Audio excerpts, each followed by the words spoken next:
harassing his enemies from the shadows with his trusty bow, before rushing in to finish them off with sword and flame. This noble but light-hearted stealth warrior has sworn himself to the service of the one and only warrior-poet Vivec. Today I present to you my latest build for the Elder Scrolls 4 Oblivion Remastered, the Buoyant Armiger. The Buoyant Armiger is based off of the faction of the same name as seen in the Elder Scrolls 3 Morrowind. In Morrowind, the Buoyant Armigers are an elite sect of holy knights selected to serve the god King Vivec. They are selected for their traits of heroism and adventurousness, and trained in the hopes of emulating their deity's mastery of both combat and poetry. In this playthrough, when not gallivanting across the heartlands of Cyrodiil in search of adventure and antics, you'll be charming your way across town, mastering both the spoken word and the art of the deal. Not one to shy away from a little mischief, the Buoyant Armiger is also known to occasionally take part in a bit of thievery as a means of testing his own skills, freely giving his ill-gotten gains to the beggars and wretches of the world. With not a moment's more delay, let's get right into the build. For your birth sign, you'll want to choose the Lord sign, as this will give you an additional 15 points onto your armor rating, as well as a 15% resistance to magic. This will help make you more durable in combat, allowing you to put fewer points into leveling endurance and more into other stats. For the class, as usual you'll be creating a custom class under the name Buoyant Armiger. Stealth will be your specialization, with agility and personality as your favorite attributes. The major skills you'll want to tag are Acrobatics, Blade, Destruction, Light Armor, Marksman, Sneak, and Speechcraft.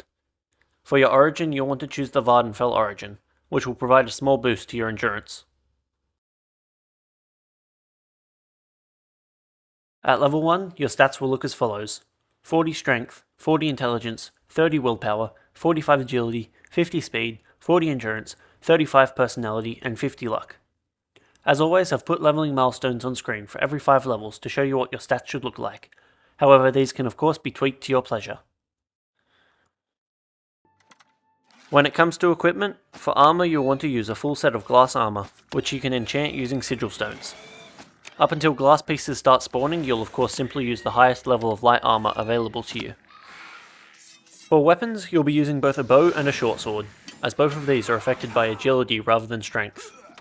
You can make use of the most powerful of each you can find, and I would recommend you enchant them for use against ghosts. When it comes to your roleplaying, you'll want to treat the character as generally neutral good, acting kind and selfless in most of your interactions. A slight egotist, the Buoyant Armiger definitely enjoys the praise and renown that comes with being a hero. However, a drive for adventure and to do good in the world is what ultimately motivates his heroic feats.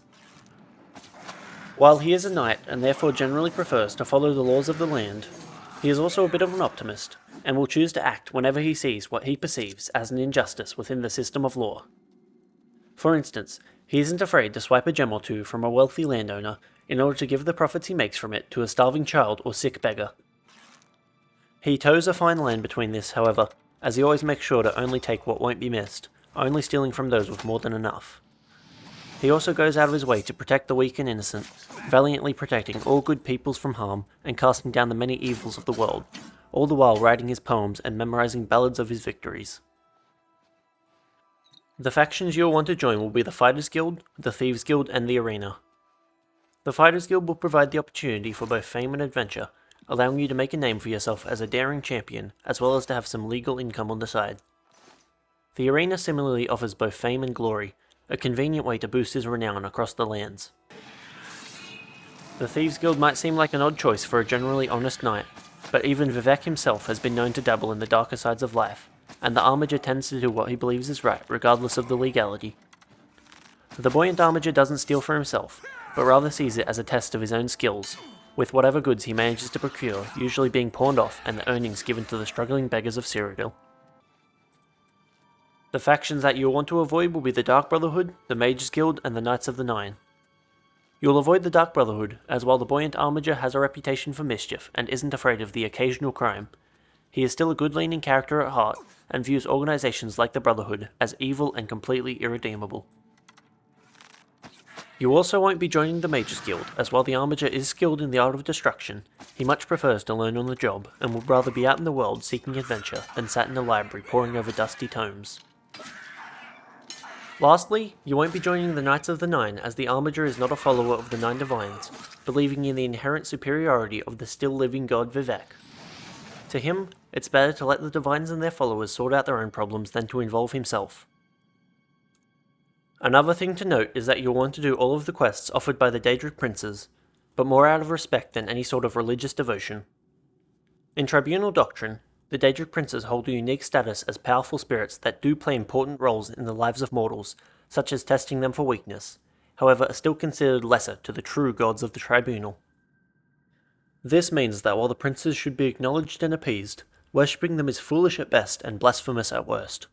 As such, in piety for the Tribunal Temple, you will want to make a pilgrimage to each shrine of the Daedric Princes and complete their tasks in order to pay homage, as well as to gain access to a few powerful artifacts along the way. Now for the backstory. The Buoyant Armiger grew up in the city of Vivec in Vardenfell. His parents were both paupers, the poor beggars that lived in the lower parts of the cantons. Growing up with so little taught the Armiger to be resourceful, with his parents doing their best to instill in him a strong sense of morality. Of course, as many in their situation were forced to do, from time to time his parents would have to resort to less than legal means in order to get by. Still, they did their best to steer their son away from a life of crime, and would occasionally cobble together enough to buy him a book or two, hoping that the tales of heroes and adventures within would inspire their son to seek a greater life for himself.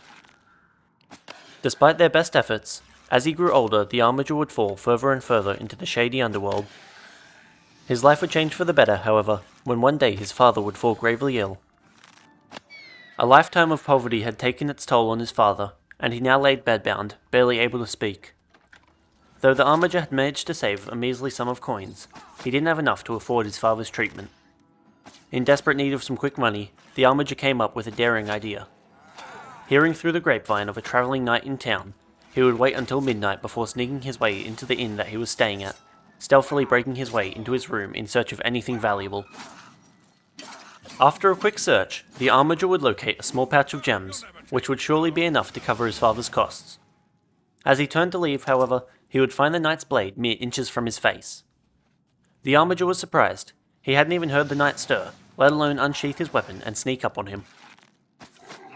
Demanding to know his business, the Armiger began prattling off, hoping his sob story about his father would stay the knight's wrath. After listening to the young Armiger, the knight would help him up, offering the pouch of gems to him freely.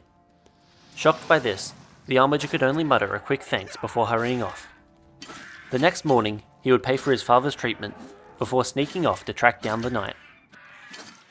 When he finally found him, the Armiger demanded to know why the knight had been so generous. As the knight explained, he was a member of the Buoyant Armigers, an order serving Lord Vivec himself, and he had given the gems freely because he could tell that the young boy needed them more than he did, as he had sworn to serve the people of Morrowind when he became a knight. The young Armiger was taken aback, and found himself asking question after question. The knight humoured him for a while before cutting him off, declaring that if the boy wanted to know more, then he would have to accompany the knight and train to join his order.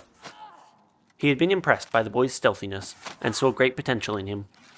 Before he could even consider, the Armiger found himself agreeing, a strange eagerness taking hold. And so it was that, the next day, he would inform his parents before packing some meagre belongings and setting off alongside the knight.